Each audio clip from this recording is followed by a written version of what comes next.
We are going to look at a question from the June 2012 exam called Orange Financials. This is question 3 in the exam and covers the following topics: Auditor's responsibilities towards fraud and error, ethics, and corporate governance, more specifically the Audit Committee, and this is for 20 marks. There are 1.8 minutes for every mark in this exam, and therefore this question in total should take you no more than 36 minutes to complete. To successfully complete this question, we need to plan the answer carefully and consider the time allocated for each section, use the scenario, and have clear and efficient communication. It may be worth pausing this audio to print out the exam question at this point so you can follow the scenario as we talk through it. The format of this question helps us to plan our approach. Part A is above the scenario and has no relation to the information given underneath. We can therefore be able to attempt this question using purely what we know from our studies. The remainder of the requirements are underneath the scenario and therefore guides us to use the scenario to help formulate our answer. Before analysing the scenario, it's always worth reading the requirements and ensuring we understand what we need to answer. When it's time to review the scenario, we will have a much better idea of what we're looking for. Firstly, let's look at Part A in isolation. Part A asks us to explain the external auditor's responsibilities in relation to the prevention and detection of fraud and error. This is a 4-mark question. We need 4 things that explain the responsibilities, and be careful that no more than 7 minutes is spent on this part. It examines the area of auditor's responsibilities and regulation from your studies. Fraud and error is an important topic for auditors. Historically, there have been cases where fraud was not uncovered by the auditor. There is also a misconception from many that auditors are supposed to actively look for and find all fraud. The reality is that there is a degree of responsibility the auditors must accept in identifying fraud. They must do enough work to have considered fraud and find fraud and error, plus they must also be aware of how to act if fraud is found. Remember that auditors review and test on a sample basis, and so unless they looked at every single transaction and observed processes and people every day of the year, it is unlikely they would be able to uncover all fraud and error. The 4 points I would use to answer the requirement are as follows. The auditing standards tell us that auditors must obtain reasonable assurance that the financial statements as a whole are free from material misstatements whether caused by fraud and error. Our auditing standard that guides auditors on this area is ISA 240. Please remember that you do not need to remember the auditing standards names and numbers to pass this exam. However, using them in your answer will help you get the marks. For the auditors to gather sufficient appropriate evidence to uncover fraud and error, we need to plan our audit effectively. At the planning stage, one of the key pieces of work that will help us find fraud and error is the assessment of audit risk. The definition of audit risk is the risk of the auditor issuing an inappropriate opinion on the financial statements. This can be due to material misstatements or inadequate disclosure in the financial statements. If we assess audit risks, we will identify the areas of the financial statements and the company where fraud and error is likely to be present. Once we assess the risk of material misstatements being present in the financial statements at the planning stage, auditors can then design appropriate audit procedures that will help uncover fraud and error if present. The objective of these audit procedures is to ensure we gather enough sufficient appropriate evidence so that auditors are satisfied that detection of fraud and error has been considered appropriately. Finally, as a 4th point, I could explain what would happen if fraud is uncovered. If the auditors suspect fraud, after discussions with the audit partner and the rest of the team, they would usually report it to the client's highest level of management. If they suspect the management to be involved, they may report to external parties, but not before careful consideration and usually seeking legal advice. auditors must respond appropriately to fraud or suspected fraud. In summary, Part A needs us to explain the auditor's responsibilities towards fraud and error. These are ISA 240, giving guidance on ensuring the financial statements are free from material misstatements caused by fraud and error. Assessing the audit risk and identifying risks at planning help focus on problem areas. Designing audit procedures that help obtain sufficient and appropriate evidence. And auditors must act and respond appropriately to fraud or suspected fraud. Now, let's digest the remainder of the requirements. Part B has 2 sub-requirements. Part 1 asks us to explain 6 ethical threats which may affect the independence of Current & Co.'s audit of Orange financials. Part 2 asks for each threat to explain how it might be reduced to an acceptable level. The requirements relate to one another. For each threat, we can recommend a way to reduce or eliminate the threat. We can structure our answer in columns, so Part 1 and 2 are side by side. This is a 12-mark question. The scenario and our knowledge on the area of ethical threats is needed to pass, and no more than 22 minutes should be spent on this part. Part C also applies to the company in the scenario. It asks us to explain the benefits to Orange of establishing an audit committee. By digesting the scenario, we will see what benefits there are specifically, plus from our studies we should be aware of some general benefits in having this committee set up properly within the organisation. This is a 4-mark question, and therefore 7 minutes should be spent on this. Part B leans heavily on the scenario. We should be looking for potential threats to the audit firm Current & Co.'s independence. We also then have to recommend how to reduce this threat.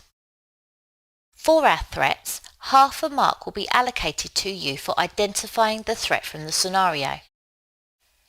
You then need to explain why this is a threat to the auditor's independence. This will give you the remaining half a mark.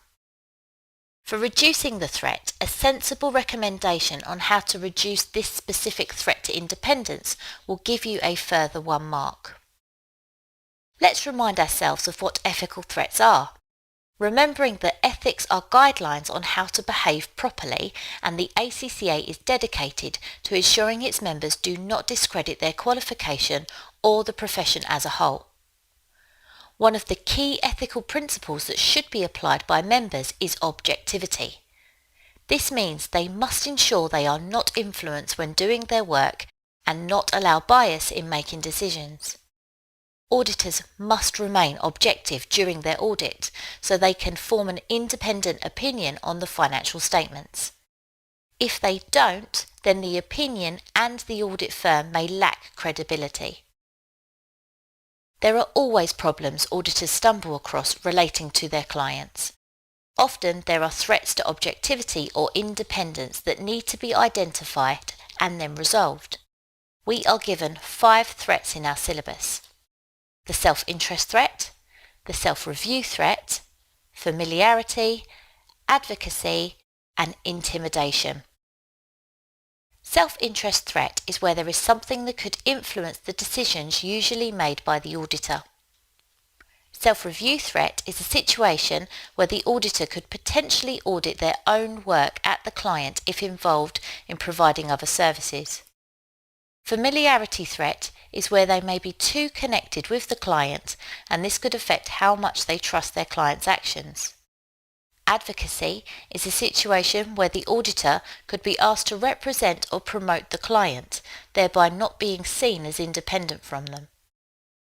Finally, intimidation threat is the auditor finding themselves in a situation where the client feels they can intimidate the auditors for a favourable outcome on the audit. It's worth noting at this point that if you identify a threat correctly from the scenario and then say, this is a familiarity threat for example, this will not award you the whole mark. Stating the type of threat is not enough. They want you to be able to explain why you think it is a threat to the independence of the auditor in your own words. In an exam question like this, we are expected to read through the scenario looking for any of these potential threats. In this particular question, we have 6 to find. As you read through, if you are struggling to find many threats, it may indicate a lack of preparation in this area. I would advise reading through your study notes again on this area and then having a go at the scenario once you've done this. If you can find plenty of threats, the next step is to ensure that the explanation of these threats is enough to get you the marks. 6 ethical threats I have identified are: Number 1, Orange have asked the engagement partner to attend meetings with potential investors. Number 2, they have been asked to prepare the financial statements. Number 3, the Assistant Finance Director, who is now a partner at Current, has been asked to be involved in the audit. Number 4, to gain new work, they want the audit completed quickly with minimal issues. Number 5, the auditors have been invited on a weekend away at a luxury hotel. And finally, a senior audit team member has a short-term loan and reduced interest rates with the client for number 6. If the engagement partner has been invited to attend meetings with the client and potential investors, it could be seen as holding the client's hand. If we are helping them gain investment and recommending them, effectively we will not be seen by others as being independent from them. This is an advocacy threat which we are advised should be avoided. In this situation, to reduce the threat is to not accept the invite to attend meetings. We should politely decline the offer, explaining our reasons. As you can see from the above, I have identified from the scenario in one sentence. I have then gone on to explain why this is a threat to independence. On the other side of the page, I have recommended how the auditor should reduce the threat. This approach can be taken for the remaining 5 threats. Current & Co have been asked to prepare the financial statements this year. Orange is not currently listed, and so there is no restriction in doing this work. Once listed, the audit firm can no longer prepare financial statements and carry out the external audit work. We would, however, be concerned that if errors were made on the financial statements, that individual may not identify them during the audit, leaving material misstatements still present. This is a self-review threat.